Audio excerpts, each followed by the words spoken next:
As part of a celebration this past weekend, I had reservations at the great restaurant called Morimoto's. Morimoto's is located in downtown Philadelphia. Since it's a couple hours from where I live in Baltimore, I figured I'd make a weekend of it with my friends. I've been thinking about this restaurant and saving up for it for this experience for quite a few months now. While expensive, it is completely worth it, and I strongly urge anyone who likes Japanese food and fusion-style cuisine to save their money and go there at least once in their lives. Just to give you a little bit of a background, Morimoto is a chef from Japan who made his name in that country by taking traditional Japanese cuisine and adapting it to modern techniques, flavors, and ingredients.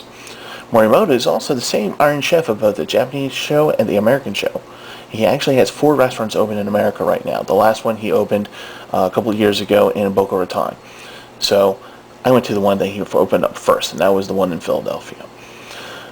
On first glance, you will miss the entrance to Morimoto's because it is almost totally nondescript. It is simply a white facade that gently arcs upwards. The door right next to the entrance leads to what looks like a movie set run-down kung fu dojo. It's really quite comical. The small sign to the left of the door is circular and embedded into the facade and simply states in lowercase letters Morimoto. But if you stand there long enough, you'll watch it, and the letters change colors into different types of neon colors. It's pretty cool. As you go in, you're greeted with this incredible sight. Immediately to your left, there's a picture of a Japanese woman's face that changes into a smile as you walk by it. Behind it is a set of stairs that leads upstairs to the lounge. I'll talk about that more later. To the right is the hostess's kiosk and another set of stairs that goes down to where the bathrooms and a private dining area are. There's a large glossy black sculpture that is very interesting to look at, but I have absolutely no idea what it is supposed to be. The ceiling is very low at this point until the hostess leads you to your table. As you are seated, the ceiling vaults up like immediately to 20 feet high, but then it undulates like waves. It's like looking at an upside down wave all the way back to the restaurant, to the back of the restaurant. And the back of the restaurant, where you can kind of see the kitchen, it seems like it's 30 miles away. The ceiling appears to be made out of bamboo, so it's got that soft light to it. On either side of the place, there's a sculpted wall of concentric circles. It's very dull white, and it reflects any light that goes along it. Along each wall as well is a raised platform where booths for 2 are set. The middle section is a visual treat unto itself. Each booth consists of a large table that can easily sit 6 people with 2 very comfortable padded benches. I'm used to chairs, so when I saw the benches, it threw me off a little bit. Didn't think I was going to be comfortable, but I gotta tell you, it really was comfortable. The booth dividers are the really cool part. They're made of fogged plexiglass that changes colors, just like the sign outside. So as you're eating, you'll see kind of like a light neon green, and if you pay attention, it goes to blue, the purple, to red, and then it cycles back to green again.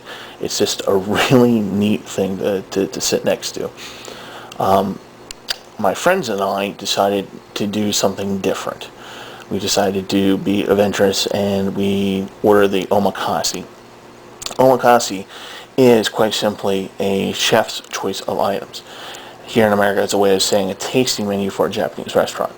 As it was explained to our waiter, Steve, also my first name, the difference in price points is not the amount of food, but the fact that most of the dishes will be off the menu. That means that whatever we ordered, most of the time you can't get unless you know what it is that you're ordering for. So that's what we decided to do. Our omakase consisted of 5 tastings, a refresher, 2 entrees, and a dessert. One of my friends had a beverage omakase, which is a drink is served with each meal that comes out, or I'm sorry, tasting that comes out.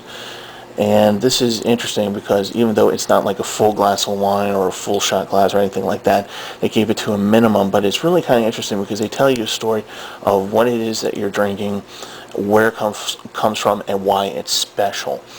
Now, the really cool part here is that when we made reservations initially, the person who ordered the beverage omakase also is allergic to bivalves, oysters, mussels, things like that. And before we could remind our waiter that she was allergic, he actually had that noted and asked which one of us had the allergy. And once he identified her, He told her that there's going to be a slight change in omakase, and I'll get to that in a minute. So let me tell you, first of all, all the food that we ate here. The first course was a toro tartare, toro's tuna. Mixed into the tartare was caviar and tobiko that gave it kind of a crunch. It was served as a column inside of a teacup in a bowl of mirin sauce. Mirin is kind of a soy sauce that's a little bit on the sweet side. We were instructed to use the tiny spoon and get a very small portion of wasabi and to spoon downwards into the toro and into the mirin so we get all the tastes all together at the same time. My initial reaction to this dish was to order 6 more of these things. It was just incredible. The second course, which our bivalve friend couldn't partake of, was raw oysters. There were 3 sitting in their half shells, and they were placed on ice, 3 per person. The first oyster had a slight Tabasco flavor, but you couldn't see really any of the red sauce, so we were trying to figure that out, but we never did. The second oyster was slightly squirted with lemon and had a piece of cilantro on it. Normally, I'm not a big fan of cilantro, concentrated cilantro like that, but it seemed to really work here. The third oyster, which was my favorite, had a slightly squeezed lime and a thinly sliced pepper, green pepper, spicy pepper on it. They call this the Thai oyster. This was the only course, of course, where our friend couldn't partake of this. So what she had cod soup. And it had a really great salty broth to it, and of course the fish was expertly cooked. I mean, it's a Japanese restaurant, what do you expect? Okay, the third course was really interesting, and we all thought this was the best. It was called a Whitefish Capriccio. The fish was cooked in a smoking version olive oil mix, thinly sliced, and when you put it in your mouth, it just melted. It was the most amazing thing. Now, capriccio is basically anything that's kind of barely cooked or raw and served with warm olive oil dressing over top of it. But this just happened to be the best. The fourth course was a micro salad with chive vinaigrette, which I've never had before, and it was really tasty. And a serving of 4 pieces of sashimi, 2 pieces of mackerel and 2 pieces of salmon. Micro salad is something I normally do not eat because I think of it as grass, but the dressing made it really, really good, so I was happy with that. The sashimi was just amazing. Normally mackerel has a very strong taste to it. A lot of people don't like mackerel. Well, not these pieces. It was more like the salmon. It was a really amazing quality. It was really buttery.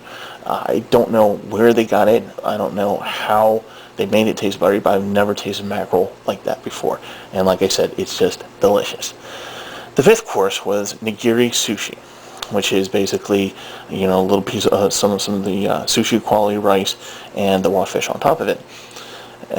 They had the regular white tuna, the salmon tuna, toro, things like that. And while it seems like boring or par for the course, what you have to understand is the quality of the fish. I have never had this kind of quality before. It was just amazing. Again, just even amazing. The only thing I can say that beat this dish was the white tuna that is served at Minato's here in Baltimore. They have a line on white tuna that they won't tell anybody about, and I can see why. All right, the refresher course was to cleanse the palate. That's something usually you eat sorbet or something of that nature. Here, what it was is a tall and thin tumbler filled with a slight soda, meaning that it's almost flat, that was infused with mint and almond flavors. And it did the trick. And not only did it did the trick in making the palate smooth, but it was just, as I say, it's a refreshing course, and it was just very refreshing.